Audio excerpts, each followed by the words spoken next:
She won't meet me in the middle, but without her I might die. So I walk it. Disturbing facts that will probably disturb you even if you're not easily disturbed. Part 149. Ozzy Osbourne once met with a German record executive while he was drunk. Ozzy, not the executive. He tried to lighten the mood by performing a striptease for him and kissing him on the lips. The situation then escalated to Ozzy goose-stepping up and down the table and urinating in the exec's wine. So, like, did he get the deal or what? Inquiring minds want to know. Every year, there are 71,000 emergency room cases involving bunk beds. 2/3 of those cases are young adults rather than children. I'm scared of bunk beds. You never know when there's going to be like a zombie in the top bunk that you can't see. Autobrewery syndrome is a real condition in which carbohydrates are converted into alcohol and leaves the sufferer permanently drunk. That does not sound like a good time.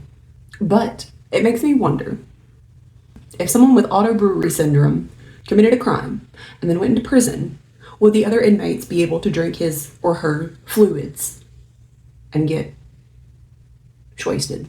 Karen Wetterhahn was a chemist that died of severe trimethylmercury poisoning. Her life could have been saved if she had removed her gloves before 15 seconds of exposure to a drop of it. In 1996, regulatory bodies did not know that latex gloves were insufficient. She died almost a year later. For every human on Earth, there is estimated to be about 2.5 million ants, and they are all in my backyard if I ever walk around barefoot. If I'm not barefoot, there's no ants, but if I'm barefoot, it's an ant party, baby.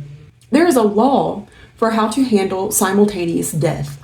The Uniform Simultaneous Death Act says that if, for example, a husband and wife both die in a plane crash without a will, then the husband died before the wife and the wife died before the husband. Therefore, their estate is divided evenly.